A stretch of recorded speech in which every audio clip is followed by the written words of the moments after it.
Marketing for yesterday. Stop spending money on what worked before. So I've got a funny little stock clip photo of this guy who this is how you used to peddle your wares, right? I mean, hundred years ago, you used to walk down the sidewalk and that was the only way you could get attention. The way consumers okay, I don't think it's a mic, it's just recording in there, but yes, I can talk louder, yes. So stop spending money on what worked before. The way consumers make purchase decisions has changed for good. It's not going back. You don't buy things the way that you used to buy things anymore. So let's pause for a moment and think about how you make your own purchase decisions today. So can you hear me okay now? Is it loud enough? Okay. So let's ask you, when you're going to purchase travel or you're going out to eat, what does your purchase decision look like? What is your path to make that? Well, normally, if the wife is working on something, she'll Google it. Okay. Look for a review. Okay. See if there's good reviews. And then we'll make our decision off of that. Okay. Anybody else have anything different? How many people don't look at reviews here before you decide on a restaurant or travel or anything else? It's everywhere, right? Anybody look at social media pages for photos of hotels and things before they book? Mm-hmm. People browse websites. So the way things are purchased has changed. You know that. You don't need me to tell that because your own behavior has changed in this room as well. So the easiest way I found to explain this to people, and that's business owners, campground owners, whatever, is I've been to dozens of these shows and I've seen classes be put on and I've heard repeatedly, well, you have to use hashtags or you have to be on Instagram or you have to post this or post that or use AR and frequently it just goes over my head, let alone small business owners' heads as far as what you're trying to accomplish and talk about, right? And so one of the easiest ways I've figured out how to kind of bring it down to a level that everybody can understand who's not a digital marketing expert is everything is based on attention. Always has been, always will be. So if you look at the Wild West, right, back in the 1800s, how did people in a small Wild West town, we'll just use the stereotype in the movies, right? How did they get people into their bar? If there was 2 bars on the corner, each corner, how did they get people in their bar? Anybody want to guess? Good bar fight. Okay. Good bar fight. Anybody else? Music. Gambling. Women. But either way, the intention was that they had to get attention on their bar to get people to come into it. It's the same then as the same now as 400 years from now when we're camping on Mars. There has to be a way to get the consumer's attention before you can market to them.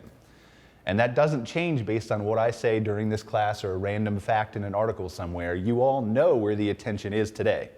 How many people here run home after a long, hard day of work, throw open their mailbox and look at their junk mail?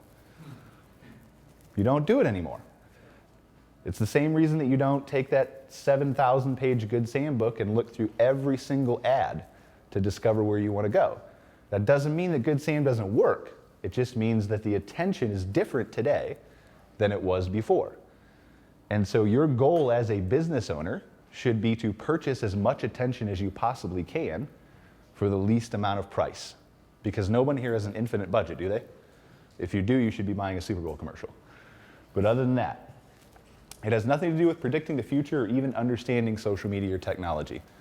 It's just looking at what people are doing. We have people come to us, I've had people come to us who want to spend hundreds of thousands of dollars, not necessarily with our company, but creating a television commercial. These things are expensive to do. And I say, and the first thing out of my mouth to them is go home tonight, sit around with your family around your television, and when a television commercial comes on, look at what they're doing. Their heads are in this thing. They're not watching your commercial.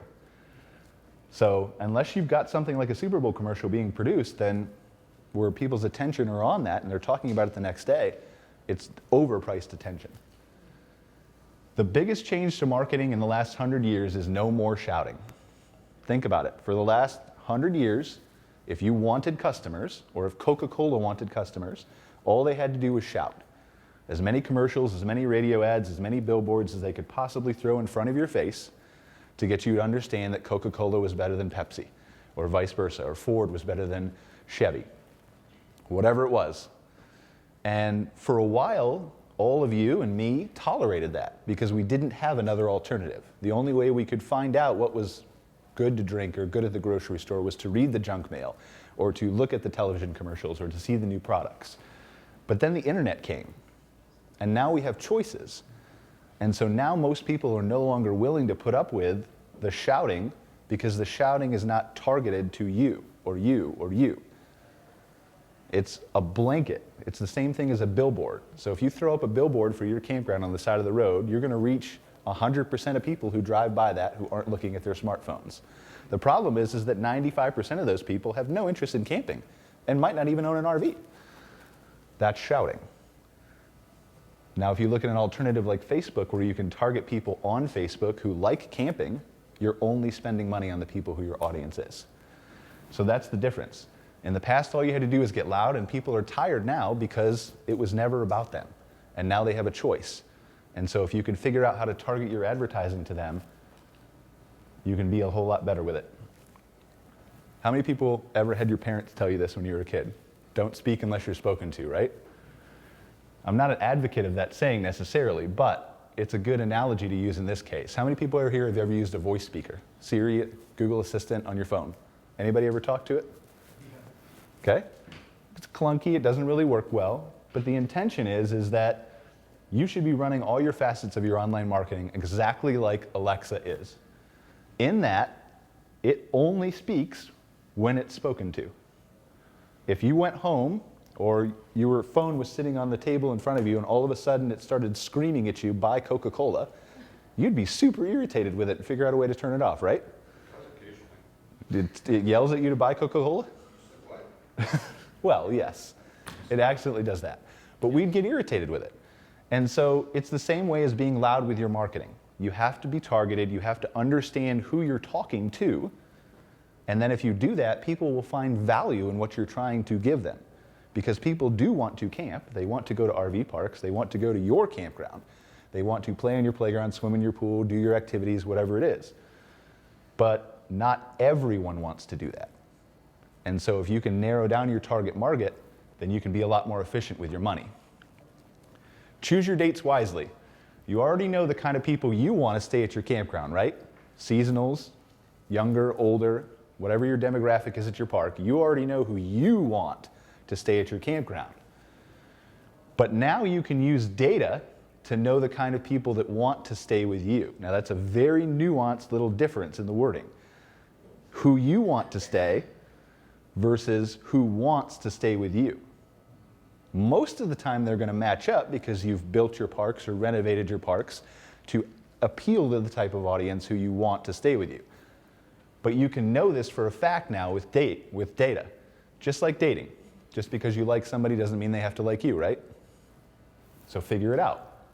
Know your audience. Never before in the history of marketing has so much data been so readily available to you. It can be overwhelming if you don't know where to look for it. But there are people who can help, and there are people who can give it to you in such a way that you can really impact the way that you're spending your marketing budgets every single year to be more efficient and stop wasting money. And that money you save can then be funneled back into better marketing. It's a whole circle. So if we look at forms, how many people have contact forms on their website? Okay? You can track who's filling that out, obviously because you get an email after it with the person's name, but you can keep that in a database that then allows you to understand that John filled out your contact form 2 months ago, and he's back on your website now, and he visited this page based on your cabins, and so then you can market to John, and you can send him an email based on that visit with a discount for coupons.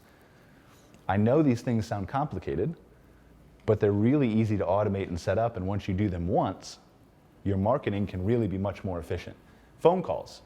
How many people get still more reservations through phone calls than they do online? Does anybody know a percentage? 50? 54% online last I checked. Okay, so still a good significant chunk from phone calls though. These can be tracked. How many people use Google Analytics on their website? How many people don't know what Google Analytics is? Okay. Just like you can use Google Analytics on your website to understand what pages people are visiting, where they're coming from, in some cases where they live and what their age range is. You can use call tracking to do the same thing for your phone calls. You can forward a number that's digital, that requires no hardware, no training, redirects to your campground line. You don't have to do anything with it. And it can record the entire phone call. So you can go back and listen to it later and find out whether your staff was pleasant on the phone, whether they offered the upgrade to the premium site, whether they tried to put someone from a basic cabin into a deluxe cabin. You can obviously do basic things like caller ID and see how long the call was. But you can monitor it for keywords. You can track what page on their website they were on when they called your phone, how long it took them on your website before they called. And you can even do things like going back and seeing how much they spent from a phone call and where that came from. So clicked on Facebook post, went to your website, browsed 2 pages, picked up the phone and called you, and spent $333.22 on 3 nights in a cabin. And then at that point, you can say, well, my Facebook marketing has been worth it because here's the proof. It's all about proving that things are working. And that's where data is especially useful. So you can do that. We just talked about social media as a good example. How many people know whether social media is working for them? I mean, we know because it's popular, but how many people know? Very few. In fact, marketing agencies that I run into all the time will tell you that it's impossible to track social media because it's just brand awareness. And the more you post and the more likes and the more comments, it must be working. But I don't care if you get 10,000 likes. If you're one of my clients, I don't care if you get 10,000 likes, 1 million shares. If nobody's making a booking with you, doesn't matter. Does anybody disagree with that? It's all about bookings, right? And revenue and reservations, period. So you can take one of those call tracking numbers and you can make a call tracking number that only exists on Facebook and use it in every single one of your Facebook posts. The only place that they're going to get that number to be able to call is Facebook. So if you see 20 calls from that Facebook number last month, that means people are reading your posts, engaging with them, and caring about them enough to pick up the phone and call you. You can have a separate number for Twitter. You can have a separate number for Pinterest, and on and on and on. You can have a separate number for your Good Sam ad to find out if that ad is actually being used to book reservations at your campground. Same thing with your website, same thing with online reservations. CampSpot is giving a really good presentation in another room too right now, which is one of the reservation systems that we recommend. But this is all different ways that you can gather data on your customers. And if you know how to take it and use it and interpret it, you can use it to really increase the return on investment that you're getting from your marketing. Because again, nobody's got an unlimited budget. So find your matches. What kind of people are they? Location, we talked about with Google Analytics. Age range, income, what kind of interests or behaviors they like to do. We all know they like to go camping, but depending on where your park is, what your park's amenities are. Are they families with kids? Are they older retirees? Are they traveling around the country? Do they have a certain disposable income that you know is available to your campground? And then what are they searching for? Every search, not every search, 95% of searches, I'm just going to throw out a number, I made it up, so nobody call me on it, start on Google, right? You talked about you went to Google to look for reviews.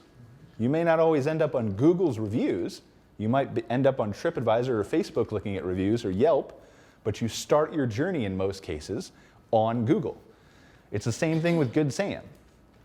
So if you might be going to the Good Sam website to look at campgrounds and look at places in the area to go camp, but you probably started by Google searching a campground or Wisconsin campgrounds and then saw the Good Sam website and went there. So if the journey starts on Google, what are they actually searching for? Campground near Madison, RV park near Madison, right? RV park near Wisconsin Dells, whatever it is. Understand the behavior of that guest, and then you can target your marketing to them. One of the easiest and most complicated ways, I know that's a balance, one of the easiest ways and most complicated ways to do marketing is Google Ads. How many people know how Google Ads work? Pay-per-click. Okay, we got one. So the way Google Ads works, you're all familiar with search results, right? Because you've all used Google, 1 through 10. Google Ads is simply the idea of, I know what my customer's searching for, campground near Wisconsin Dells. And I want to be number 1 for that search query every time someone searches it. And so instead of me trying to game the system or add text to my website or trick Google into making me number one, I'm just going to pay for it. And so I pay $1 to $3 or whatever it is a click to get somebody who's searching for campground near Wisconsin Dells to go to my website. Because that's exactly who I'm looking for if I'm in Wisconsin Dells and I'm a campground, right? And so if you're properly tracking that, and if you have a good website set up, and if you have good reviews that people are reading, and if you have a robust social media account, and all those things are working together, almost every click that you get there should be someone who's interested in coming to stay at your campground, or at least going camping, right?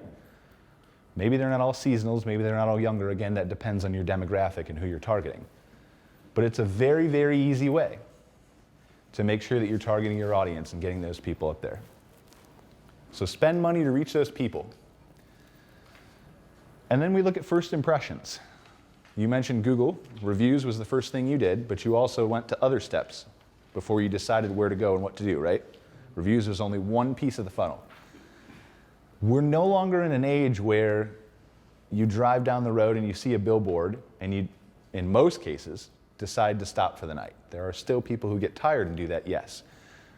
But far and away, those numbers have dropped from where they were before.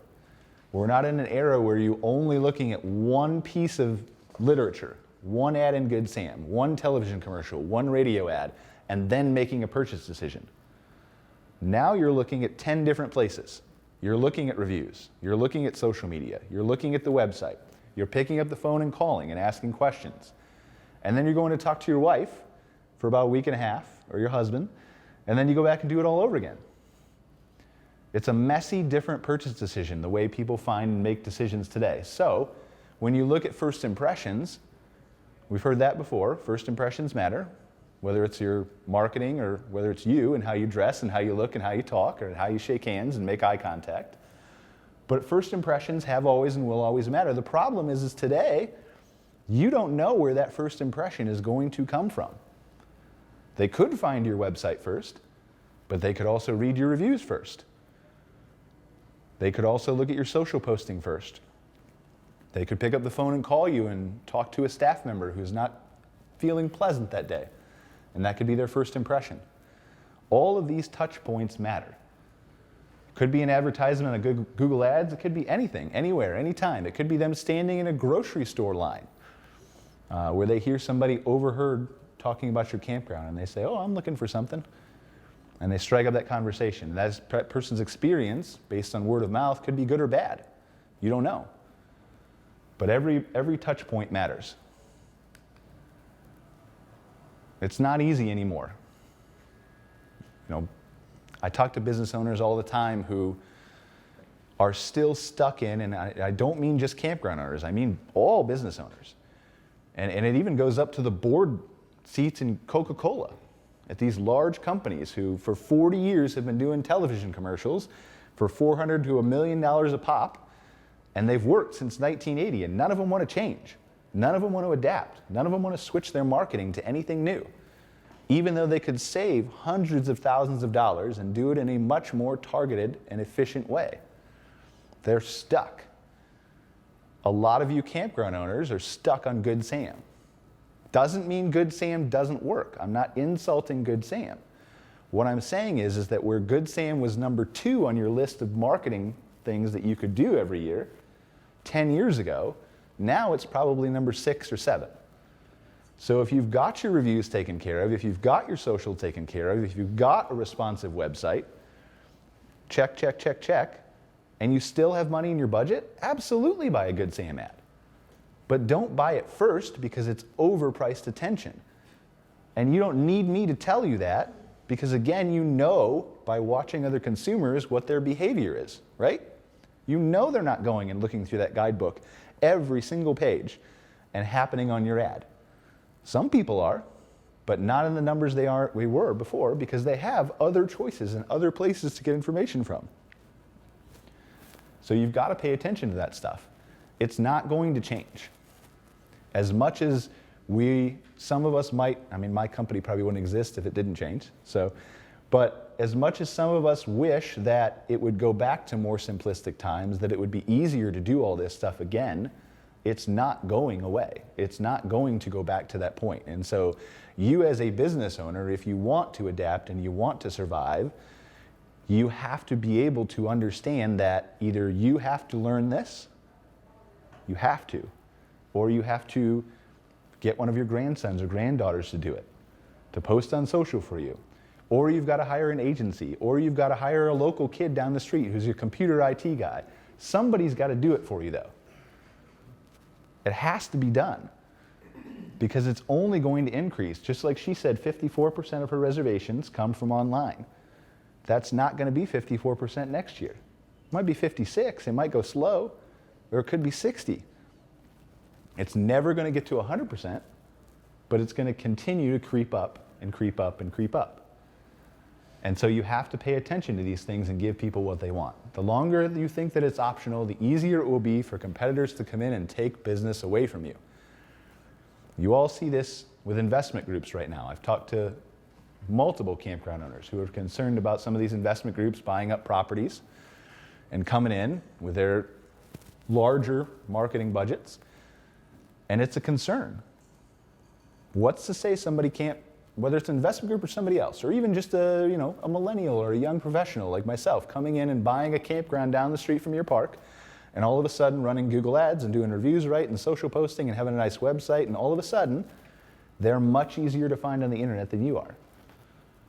That doesn't mean that your park dies. It doesn't mean that your park gets worse.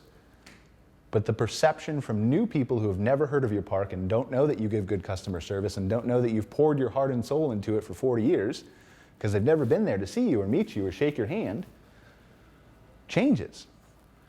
And so the longer you wait to adapt, the more likely it is that something like this happens. At first glance, it does seem overwhelming. You have so much else on your plate. I'm not a campground owner, I'm not brave enough to be one. But I know you guys run around during summer crazy. Like, it's much more important to fix a busted sewer pipe than it is to post on Facebook. I get that. I mean, I'm a business owner too. I don't do the hard, labor-intensive stuff that you guys do at the campgrounds. But I understand that I have to set my priorities somewhere. It is overwhelming. How do I do this? How do I learn this? How do I adapt? Because it changes so fast. You can't be a jack of all trades at your campground though. Just like you have to hire someone to do maintenance, or if you're the maintenance person, you have to hire somebody to work behind the front desk. No one can be a jack of all trades. So figure out where you can be more efficient with your spending in your marketing or in other places, and figure out what your priorities are. You've got to get people in the door. You've got to make a good first impression.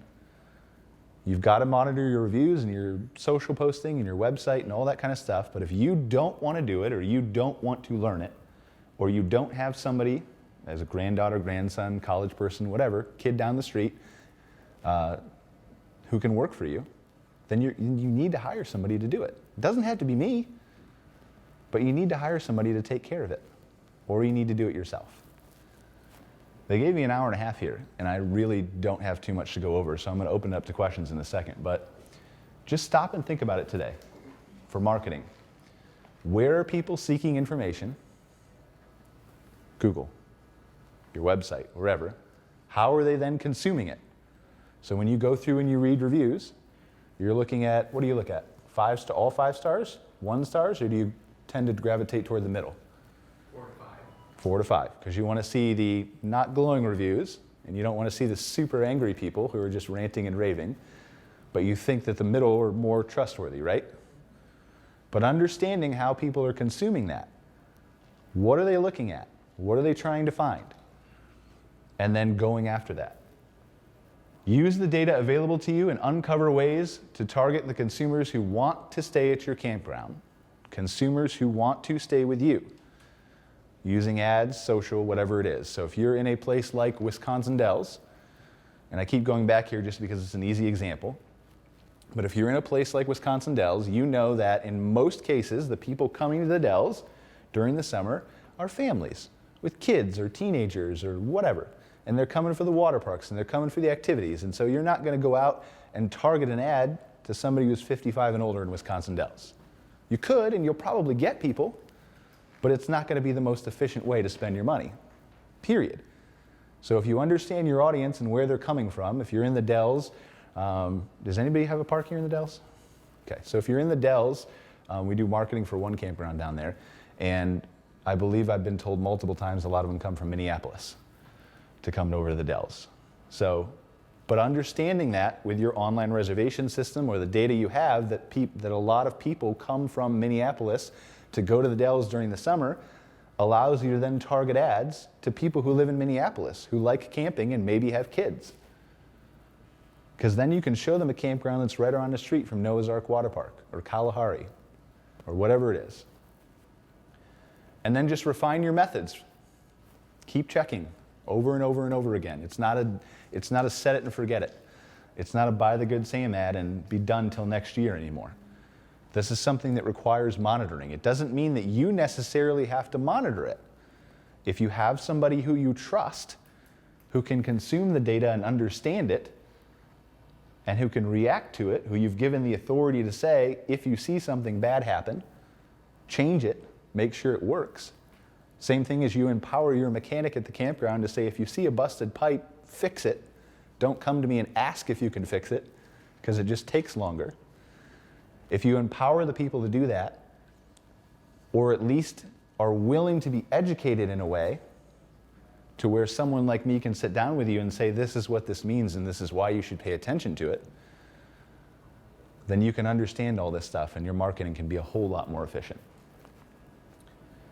So that's all I have. Super short presentation. I don't know what time it was. Half hour got by.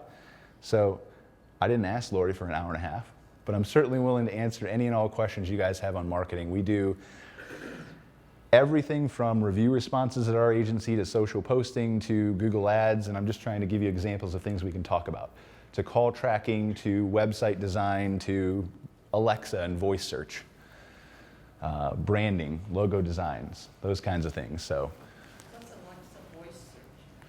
what is Alexa voice search? So have you seen the speakers? Yeah. So that's Alexa. You can ask questions to, obviously, Right. but there are... Sing happy birthday to you. Really? My birthday's coming up. We got to make a note of that. I want Alexa to sing happy birthday to me. You're busy? So what people don't know is that Alexa, well, you do know this. Alexa's getting smarter every day, right? And there's going to come a time, I believe, and many other people believe, where voice search is going to be the dominant way that you find information. It's probably the one thing that terrifies Google the most. Because who in the world is going to sit down in front of your computer and type out, show me a campground near whatever, when you could just talk and say it? In fact, it already changes the way you interact with these devices, right? So now on Google, you're typing campground near Wisconsin Dells, but if you're talking to a speaker, you're saying, show me a campground near Wisconsin Dells. And maybe you're even elaborating further than that. Maybe you're saying, show me a campground near Wisconsin Dells that's rated 4.5 stars or higher, that's kid-friendly and is a mile from the highway. It's going to get smart enough. But how can a speaker show you? Just Well, tell you? right now, most of them can tell you. But Amazon has devices called Echo Shows, and Google has Nest devices now that have screens. And all of these have those little sticks or boxes that plug into your TV. And so one day you're going to be able to say show, and it'll turn on your TV and it'll show you pictures. It's not there yet, but there are voice assistants that are built in that have screens. But what you can do with your campground on your website is you can optimize it to help Alexa and Google Assistant and Siri understand what's on your website. So think about it from a dumb robot perspective, right? If I'm Alexa search and I'm going to discover things about your campground and I'm going to your website, you've got your amenities page listed, and somewhere on that list it says playground. How does Google's bot know that you actually have a playground that's publicly available for kids to play on versus a playground in front of Lowe's or Home Depot that you're selling? It doesn't, because it's not human. So there are ways that you can mark up your code in the back end of your website, and I know I'm getting technical, but this is why you all have website people that you work with, whoever it is. You can tell Google in the back end of that code that this is an amenity or an activity or something like that, and then they can understand it. And so that's going to become much more important as we move forward and these things get smarter, to where you can make sure that the bots that are crawling your website know what you are selling, what the amenities are. And that's just going to make it easier to be discovered, because you're going to come to a time where it's going to be one answer. When you ask Alexa, it's not going to be a, Google search 1 through 10, because nobody's going to sit there and listen to Alexa read. The first search result is no. It's going to give you an answer. And so as it gets smarter, and as we can ask in my example, give me a park that's a mile off the highway, that's kid-friendly, that has 4.5 stars or higher, right? It's going to give you a park. And if your park is not 4.5 stars or higher, for example, on review sites, if that's what they're asking, you're not even going to be presented as an option. Much less the things that you can control, right? Like a mile off the highway and whether you're kid-friendly. But kid-friendly can be controlled by the content on your website. What you're able to tell Google and the bots and the code and the text. What it can read and understand. These things are all changing, and they're going to change really, really fast. Did that kind of answer your question? I know you asked just what Alexa voice search was, but what else we got? Yes? You were talking about that you can pay for like $1 a click. Yep. And so what stops the next campground of, okay, I'm gonna, I wanna be that first person. And then it drives up to $1.50 a click. Absolutely How nothing. do isn't this just isn't it just an avenue of like skyrocketing the price of marketing? Yes, in a way, because that's what it is for Google. Google, it's a pay-per-click auction. Yeah. So whoever's bidding on the keywords and whoever bids the highest is one of the ways that it impacts where your ad shows. One of the ways. Now, it used to be that was the only way, but Google's gotten smarter than that. So years ago, I'll give you a good example. Years ago, it was very common for people to bid on their competitors' names. And so if you were searching for a competing marketing agency, then I could put Insider Perks in front of that and show you my ad above their organic search results. Google got smart to that. And so now, in addition, because it doesn't provide value to the user when they're searching for that, right? If you're searching for my competing marketing agency by name, you already know that you want them. I'm just being annoying, right? Yeah. If you're already searching for a campground down the street from you, you've probably already been there, or you already have talked to them, or you already know that you want more information about them. And so Google got smart to that. And so you can still buy those keywords, but you have to pay like 10 times more than your competitor does for them. So part of it is how much you bid, but part of it is what that ad says, where that ad leads to what page on your website, what content is on that page. Like it's 200 different things now. So yes, it still can skyrocket and stack, but when you're talking about running ads for campgrounds, how many people do you have near you that are direct competitors with you?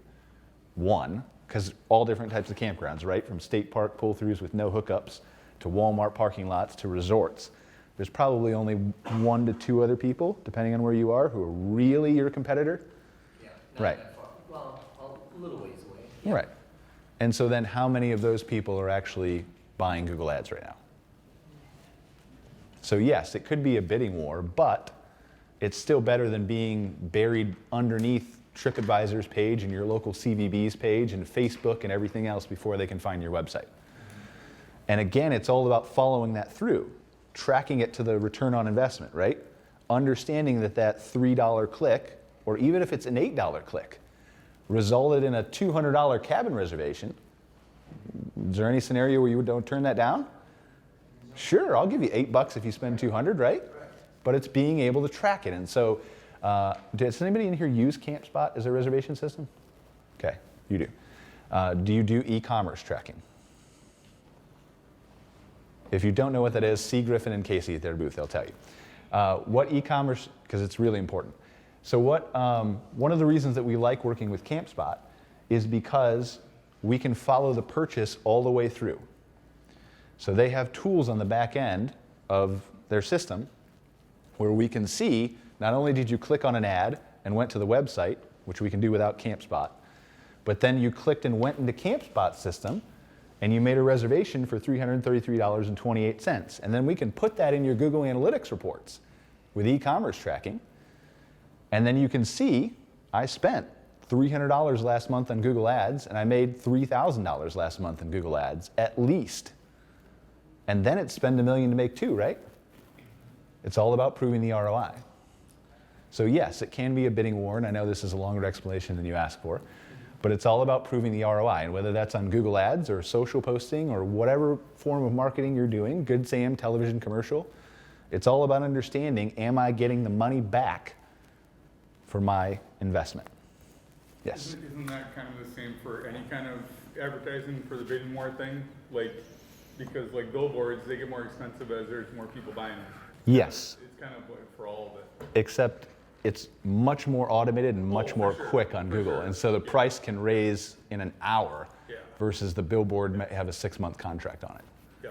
So yes, but again, it's all about attention and how much you're willing to pay for it. I want the most attention possible for the least amount of price that I can pay, period. That's all I want.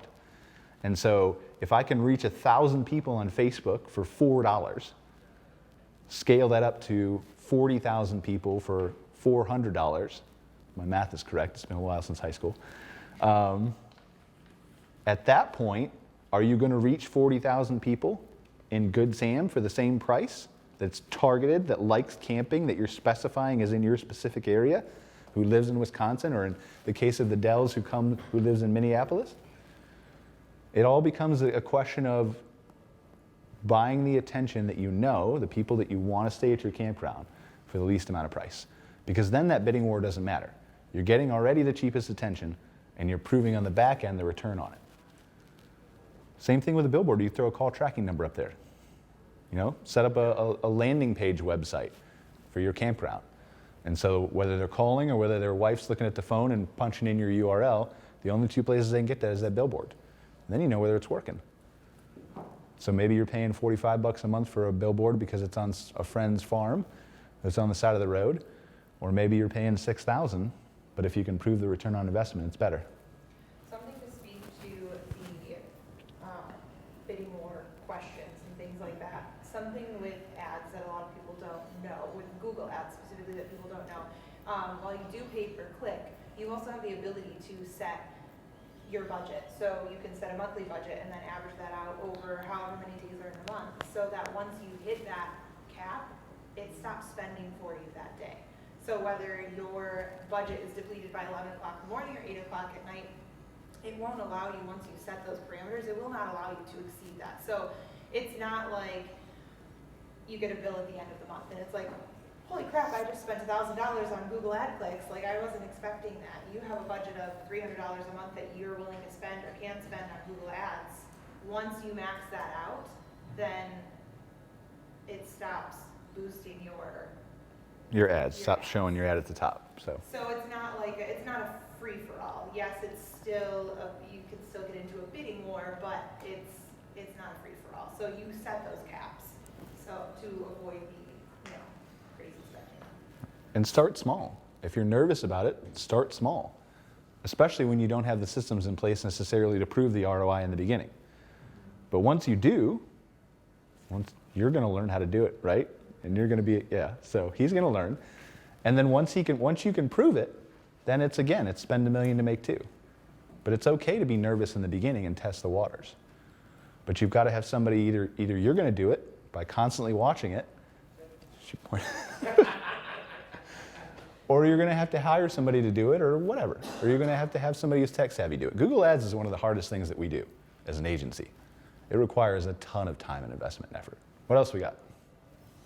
Can you talk to the difference between doing just a post on your Facebook business page and doing a paid advertising post?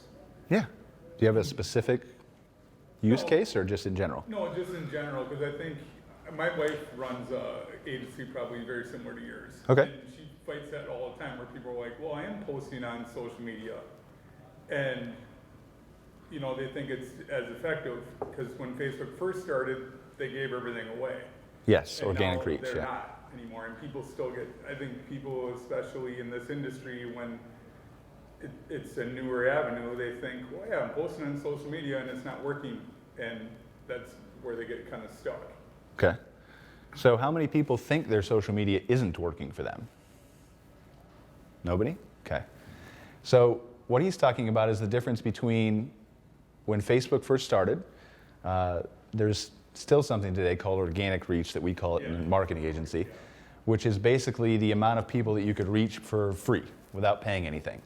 And so for, I don't know, 10 years, you could reach 90% of the people who liked your page with just posting, and it was a free-for-all, and businesses loved it, and that's why so many people adopted and created Facebook pages and went crazy about it. And then Facebook became a public company, and all of a sudden they had investors who decided that Facebook should be making more money than they were before. And so at that point, Facebook really started to invest heavily into their ad side of their business. And when that came about as a natural cause, they had to charge people for advertising because they couldn't give away everything for free anymore. And so the balance to that is the organic reach or the free reach declined. And in order to reach those same people that you could reach for free for 10 years, you had to pay to play now. And so nowadays, in most cases, and again, it depends on the behaviors that people are tracking on Facebook, right? Not only do you like the page, but do you regularly interact with content? Do you comment on it? Do you share on it? Facebook knows all these things about the people who are participating in your pages, but in most cases, when you're posting, you're reaching 1 to 2% of the people who like your page. So if you've got 100 likes, you're reaching one person every time you post. And that's a combination of things. That's mostly organic reach, but it also is people's attention scrolling through the feed and having so many different things and so many sources of information to be able to consume these days.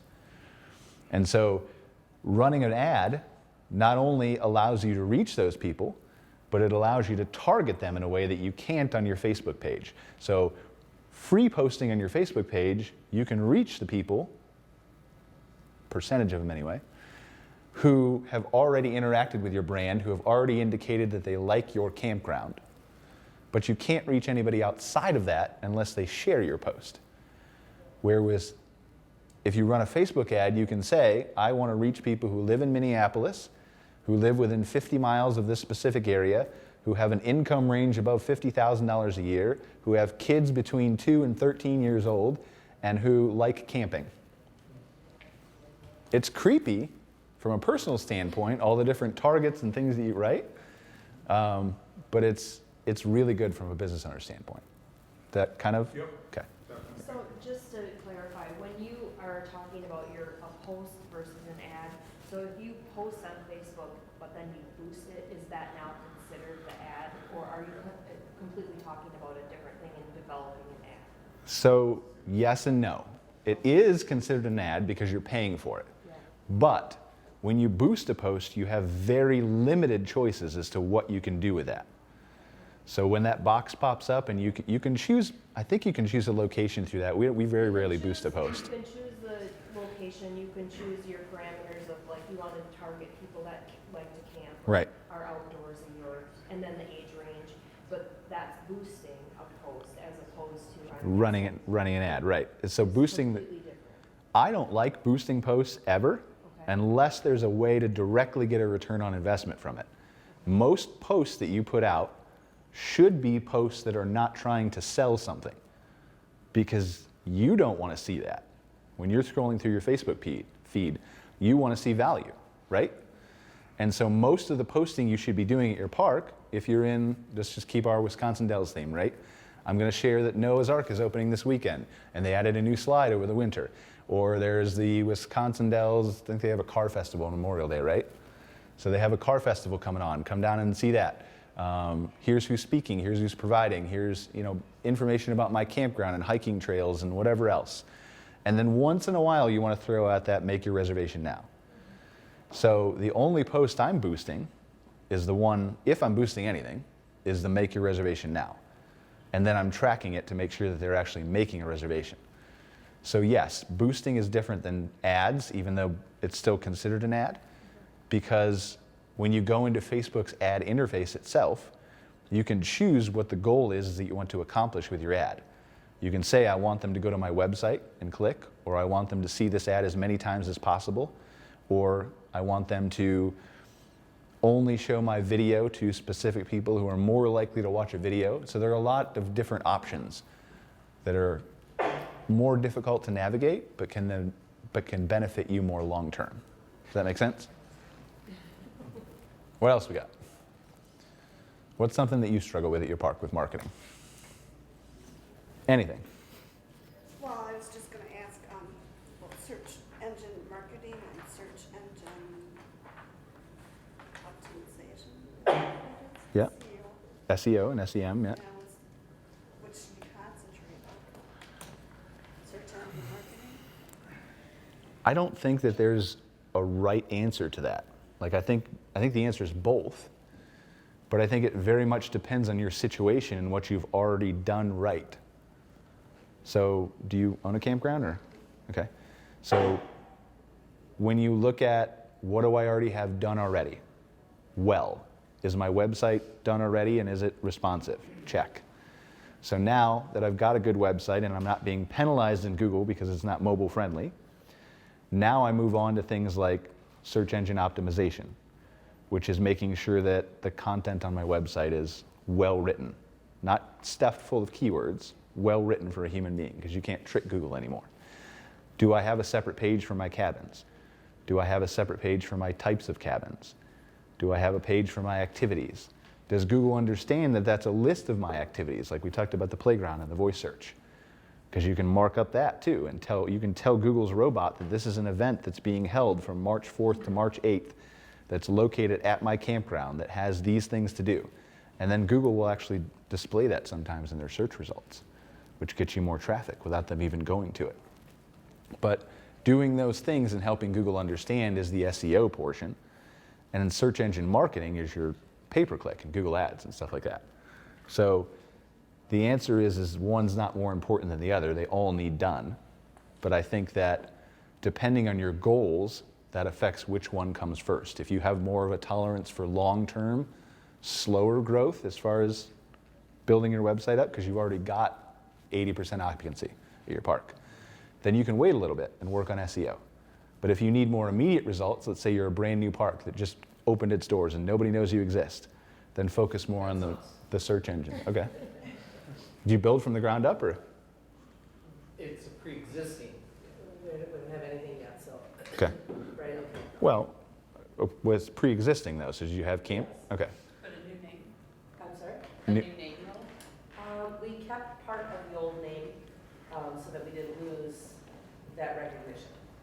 Okay. The campground had been there for 40 years, but he let it go for a number of years. Okay. So we're having to rebuild. The not brand. rebuild, but Rebuild the fix things brand, up yeah. To make them look nice again. Yep. And so in your case, you need to make sure the new name is consistent everywhere across the internet, because Google actually will use that as its opinion of your reputation. So how many people, when you've Googled restaurant near, lawyer near, whatever, see the box that comes up at the top of search with the map and the 3 business names? You've all seen that somewhere? Okay. That's a whole different ball game with search engine optimization than the 1 through 10 results beneath it. That box is based on local SEO, which is where is my location, period. For example, let's say I have a campground that's 6 miles from Wisconsin Dells, but I want people who will stay there because they want to go to the Dells. I'm never going to show up number 1 because I'm not in Wisconsin Dells when someone searches for campground near Wisconsin Dells. Location is the most important thing to Google there. But next comes your reviews. What are my reviews? How many do I have? What are people saying? And am I responding to them? Are all ranking factors in that box? And then how does my business look on all the other websites across the internet? Because to Google has no way to call your business yet. It will. No way to call your business and get the information that a guest can.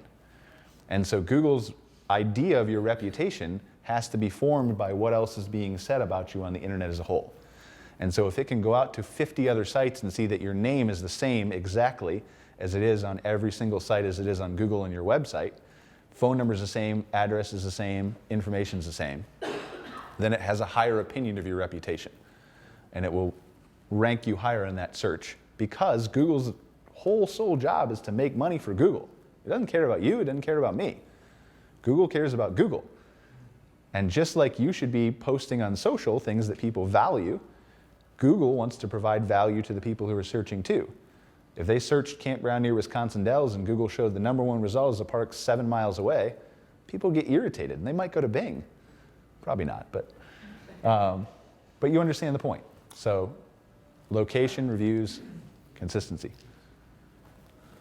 How do you get started with reviews then? How do you get when you're just opening the doors and you don't have it? When you don't have it? You ask. You ask who? Well, you have to have guests to get reviews. Yeah. Okay. So you could, in your situation, I think you're going to have to just take it really slow. If you had bought a park and you weren't trying to clean up the brand and kind of change the perception of the park, then I would say go back to last year and solicit people to read reviews, even though or leave reviews, even though you're new owners. Because you can send out an email, right, and say, we'd love to welcome you back to the 2020 season. Let us know how your stay was last year. But in your case, you're probably not going to have glowing reviews from before you took over the park. So you don't want to do that. Right. So in your case, you're going to have to get people through the door, but then you're going to have to ask them. So it's, as we all know here, right, it's super easy to get somebody to leave a bad review if they have a bad experience. It's a lot harder to ask them to leave a good review. And so you're going to have to ask them in person. You're going to have to send an email, put a link in your checkout through your reservation system, if that's CampSpot or something else. Send them a text message. There's software that can do this for you automatically, where you can upload a whole list of your customers and it sends out an email and says, hey, John, we're so glad that you stayed at our campground. Please leave us a review. Here's a link to Google, Facebook, whatever. Click it and leave a review. So there are ways. Is there a way to get rid of the bad reviews? No. Just fill in with good reviews. Yes, okay. Well, And respond to them too. Is it and like a big thing? respond to them. They're on the old website for the old campground, so if we change domains or change names, will they go away or are they still gonna pop up because there's a name crossover? Probably still going to pop up. Okay. The easiest way to get rid of bad reviews is to provide good customer service. That's the long answer, right? And it's not like you're not going to do that. But people are much more focused on more recent reviews too. Yeah, they're old reviews. Right. Okay. So people are gonna see that you're changing, are gonna see that you're under new management, are gonna start to get that feel. And to be perfectly honest, it sounds like you're trying to go after a different kind of crowd than was there before too. So the opinion of those people maybe doesn't matter as much as it, right? Okay. So, but yeah, just ask, and ask again. What else we got? Yes. So my park, this might be a stupid question. My park was named Amana Colonies RV Park and Event Center for a number of years. 4 years ago, we dropped the colonies, so it's just Amana RV Park. Okay. And Google is really confusing me because sometimes when you search for it using not Amana RV Park and Event Center, and you plug in some other words like campground or whatever, you get Amana Colonies RV Park and Event Center, and we have a whole set of reviews which we're still receiving, and I also have Amana RV Park and Event Center with a whole bunch of reviews. So you have 2 different Google listings. Yes. Okay. You can clean that up. Okay. Is it the same address? Same address, same Yeah. everything. You can report it as a duplicate, or you can just go claim both profiles. Like, you know how to claim your Google My Business listing? I think I respond to the reviews through both. Okay. So if you have both of them claimed, then you can go into the settings and just mark the place as closed. Ah. Will that screw anything up for people that are looking for me if I mark it as closed? Probably not, but honest, there might be a way to have them merged. I'll have to, maybe I can help you after the class. I can take a look at it. Thank you. I'm not sure about, I know you can merge Facebook pages, but I haven't tried to merge a Google. Either way, you can mark one as closed and it will go away from search after a while. It's harder to hack. 'Cause To we merge 'em? changed names, and we still have both of them up on Google, and it's been 7 years, and we've asked and asked. Well, you can get it deleted. Like if you claim your listing, I've yeah. tried thought I did, and it still shows up, so. And maybe I after can that- help stop. Yeah, we'll talk after the class. I can see if I can help you too. Well, I do my reviews through you, so. Right. Discuss that. All right, what else we got? Yeah. So since we cannot do everything, we at the park do our postings on Facebook. Okay. So then we should hire someone to do our marketing, whether it's the 10-year-old down the road or yourself. Depends on what you want to accomplish. Yep. Well, not with a 10-year-old like that. You may not need to hire somebody, is what I'm You get saying. you pay for. Yeah. But how does someone that's not at your park every day help you do the marketing that we feel as a small park that we want to do ourselves? Okay. So what kinds of things are you looking to accomplish? What are your weak spots as far as marketing goes? And then, because it helps me understand what you want to do, and then. We all have the inability to attract weekday customers. Hey, that's a problem everywhere. You can't make people camp during the week. Right. I had So- a Jellystone near Houston who tried to spend $2,000 a month with me on ads to get people to camp during the week. And I told him, like, you can't make people camp during the week. Didn't work, did it? No, it doesn't work. But go ahead, sorry. So, as a larger park with a larger advertising budget can do the ads, how can a smaller park still fall in the mix and get some of that business? The answer is like she said, you can set your budget every month, where you can cap how much you want to spend. So even if you're only spending $10 a month and getting $10 a day and getting 5 clicks a day, you're still getting 5 clicks, assuming it's targeted right to campground near wherever you're at. You're getting 5 clicks you didn't have before. And so if those 5 people are making reservations, all of a sudden you've got more money to spend, right? So it's just starting small and playing that game and then analyzing it and figuring out, are these people actually staying and are they spending money? And if they are, I want to reach more of them. And then to the point where your occupancy is where you're comfortable making it. But Google Ads doesn't require somebody to be on your campground, do that. It just requires a knowledge of what people are looking for on the internet. Now there are certain things that you do have to be on the campground for. Posting is one of them, because no, I can't take pictures for you. So there are certain things that you need to do on a ground level, making videos, creating content, that kind of stuff. But for the most part, a lot of it's just understanding the data and what people are doing and what behaviors they are. And across the campground spectrum, a lot of it's the same. You know, we deal with a lot of KOAs, for example, too, who are so focused on everybody's loyal to KOA that they forget to run a Google ad for campground near city. And they just want to target KOA everything. And they don't realize the audience that they're missing. But that's just understanding people's behavior. Maybe a better example is millennials, right? Everybody's so focused on marketing to millennials, but millennials are still Googling campground near Wisconsin Dells. That behavior doesn't change. And so if you're targeting that, you're already targeting millennials. Could you do more things that people have explained in other sessions? Of course you could. But if you don't have the basics covered, why stress yourself out about creating some dedicated advertising campaign that's focused on millennials? Do the basics first. Does that kind of answer your question? Yeah. I mean, I know there's no good answer to it depending on what you want to do, but Were you asking specifically more toward how someone that's not at your park is going to do your social posting and things of that nature? Or how we might find or find the best person or organization to market for us. okay. Because obviously you can spend $1,000 a month with a company to understand the data and do some marketing. Would I pick you or her as the agency? And what type of things do agencies do for us? Well, so I think that the number one thing is, do they understand you? And so there are no end to agencies that you can Google in the phone book, right? And they might be really talented and might be really good people and might really know what they're doing, maybe even better than me or anybody else. But they might not necessarily understand what a pull-through is and a full hookup and a patio site and what a cabin is and how it's on wheels and not and all, the different types of things that you can target. So number one is understanding the industry.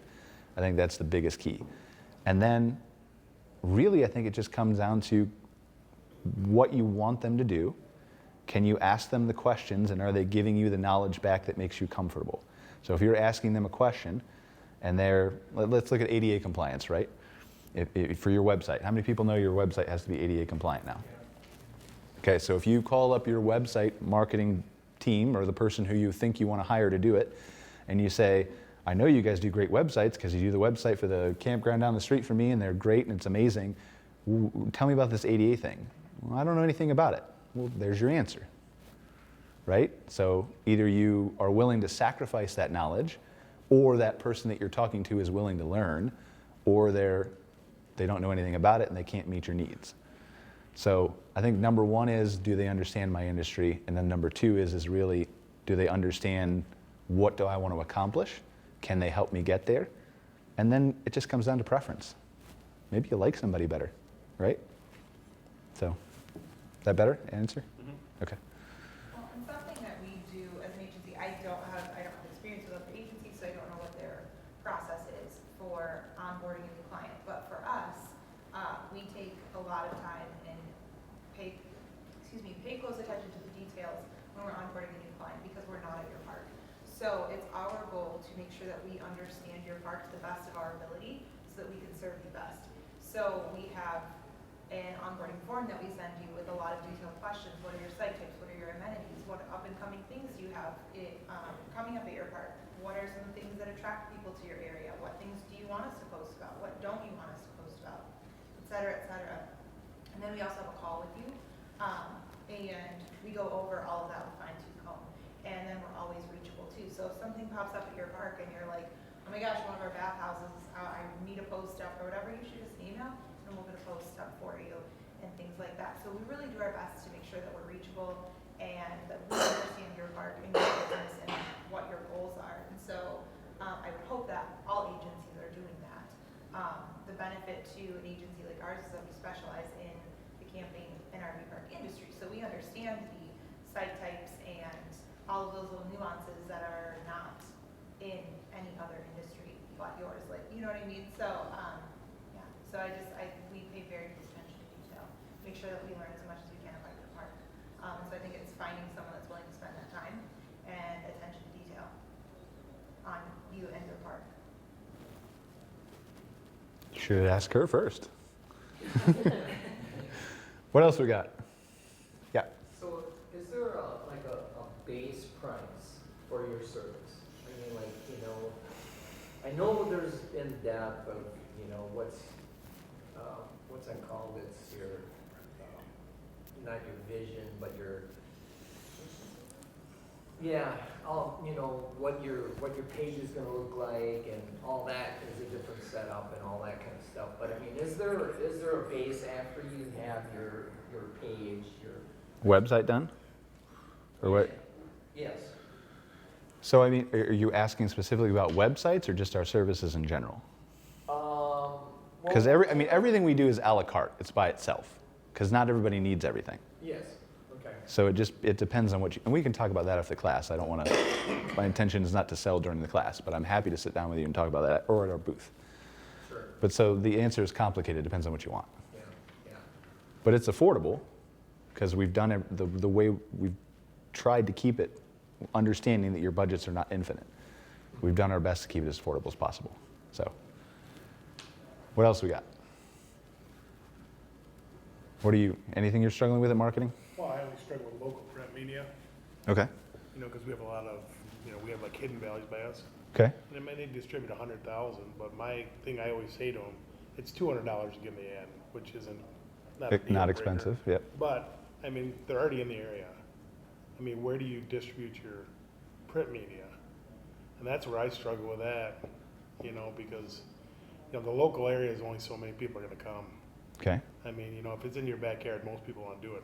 Right. The only place I do see a lot of print media is the Dells. There's print media everywhere, Yes. but that's limited to that.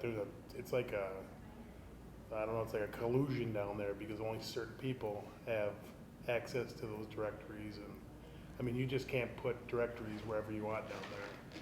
It's So, like a territory.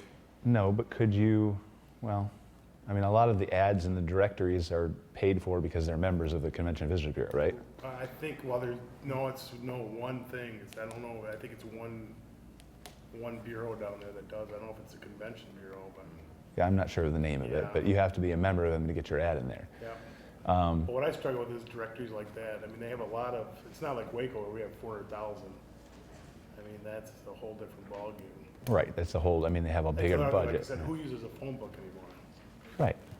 You know, that's, So the answer is understanding your audience. It goes back to data, right? right. Just like we know from the one campground we do in the Dells that they come from Minneapolis, then I could maybe take some guidebooks up to Minneapolis on rest stops that are headed towards the Dells. And so it's just, you have to get that data somehow. Do you have online reservations? Yeah. Okay, so who do you use for your online reservation? Faith. Okay, so does that provide any kind of data? Oh, yeah. Okay, so look at your data. Where are the cities that people are coming from, one, and use that as a starting point. So if you find out even 20% of your campers are coming from this area, then maybe you figure out a way to distribute your guides up there because more people will probably come. I also struggle with trying to keep these places in business like me.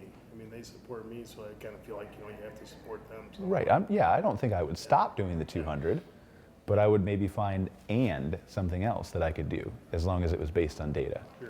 Yeah, I mean, there's always going to be soft money, right? There's always going to be sponsoring the kids' school marching band.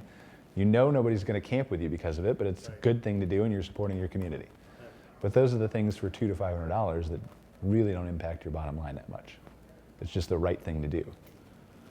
So, yeah, don't stop doing that, but figure out where else you can do it. That would be my thing, so. All right, what else we got? You've been quiet over there, Mr. Camp Spot guy. Nothing you're struggling with at your park?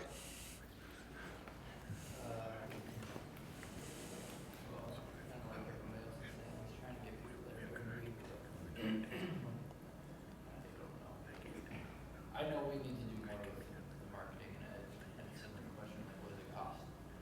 Okay. How do we get started? So yeah, just come, we'll talk at the trade show. We'll come, yeah. I was thinking I don't want to stop. Even if I could just answer questions for you, I'm happy to do that too, so. But yeah. All right. What do we have over here? Anything you're struggling with? Nothing? All right. She's gonna, you teach the class next year. Yeah. What do we got? There's something new out there. Oh yeah, there is. I guess we bought a park a few years ago that, the previous owner was older. She doesn't, we don't have any online booking. Nothing. We're pretty old school. Okay. My wife does do some, Facebook and some of the social media, but I guess my biggest thing is how do you get started? Do you need the online booking to do any of the marketing or? You don't need it to do any of the marketing, but before you spend money on marketing, I would tell you to get an online reservation system because that's going to help you. You're missing out on a lot of reservations. People are doing them at 2 and 3 in the morning. They work the night shift, and you're missing out on that. And mothers, particularly, I would say, they have a list, and they want to knock it off. And if they can't make that reservation, they're going to another park that they can, so they could have it done. My reservations for this weekend is done. Boom. And you're missing out. And for people to say I'm old school and I like to talk to my people. I like to make sure who's coming in my park. That still is not a good, yes, that's true. I get that. But in all the years that we've done online bookings, we've had maybe one that we actually turned away because they weren't 21. They did not read the thing that says you must be 21 to have a reservation. But all in all, if you have your rules flat, like I don't want partiers, well, we're not a party campground and we say it as such. But at that time, you're missing out on reservations that you could have. Yeah, and that's the first thing is don't spend money with me until you, or anybody, marketing wise, until you've got your booking covered.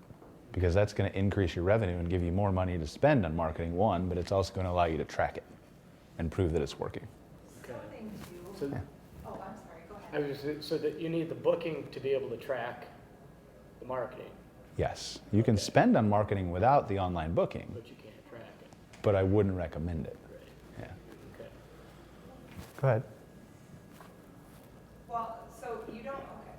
I agree with him, absolutely. I think before you spend marketing dollars anywhere, you should have an online reservation system. There are other marketing things that you can track as far as a call tracking number or something like that to see, you put a call tracking number on Facebook, you can still see if they're calling you to make that reservation through that number or anything like that.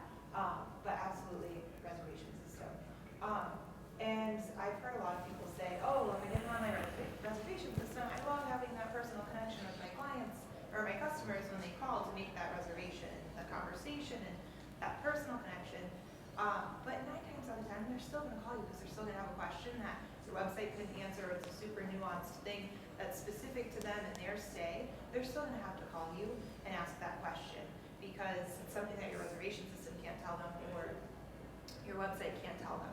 And so you're not going to lose that personal connection to your guests by having an online reservation system. They will still call, they will still ask questions, and it's not going to take away from their experience at your park and the experience you provide them there either.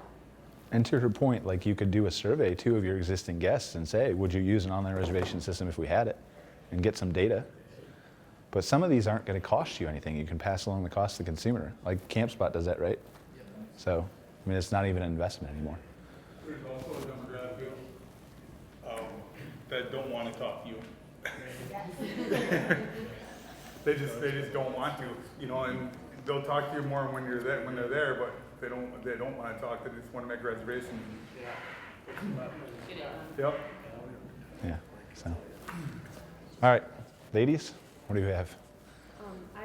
We have, the past 2 summers, I've had some college kids working and have really been sort of in charge of the social media stuff. And unfortunately, I don't have them anymore. They've graduated and moved on and have careers now. And so I'm just trying to figure out where I'm going to go from here without having them do the daily stuff that I did last year. So just trying to figure out, you know, I know how to do some stuff, but I don't, you know, like Google ads and, you know, I haven't done anything like that. So I'm just trying to figure out how, you know, and we can talk later, you know, price-wise or budget-wise, you know, how do I start moving forward, you know.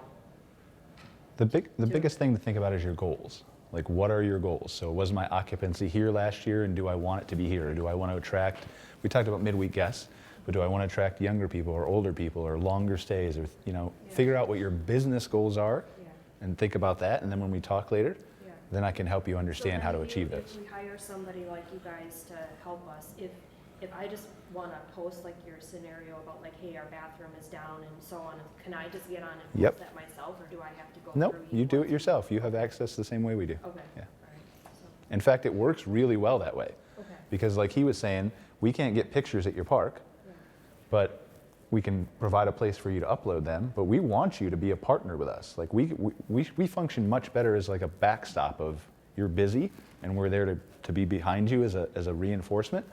But if you can post the super cool vintage Airstream that really that just pulled in and write about that, absolutely do it. Okay. Yeah. And then do you guys do any sort of, I mean, we really need to update our pictures on, you know, our website and things like that, you know, just to get new footage, video footage or whatever. And I don't know if that's a whole separate person I might want to have come in to, you know, re-photograph the campground or whatever, or if it's just my pictures that I have taken the last couple of years are like good enough, you know. I just don't want it to be good enough. I want them to be nice. Right. So I don't know, is that also something you guys do or not really? Not to the extent that we used to do it. Okay. Mostly because we've gotten so many clients, it's hard for me to travel as much. And so if I travel, then I'm away from my business, so we can help you find somebody local though. Okay. We've done it for other parks before.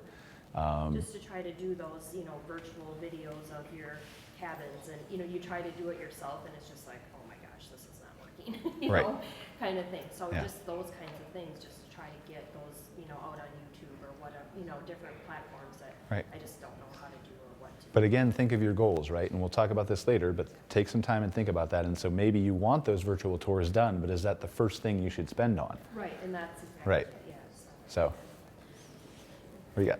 Oh, no, I was just like totally amazed when you started talking earlier. I looked up and you'd mentioned Good Sam, and we've always spent a lot of money with Good Sam. And on our campground manager reservation system, it's a full 50% of people say, I found out about you through Good Sam.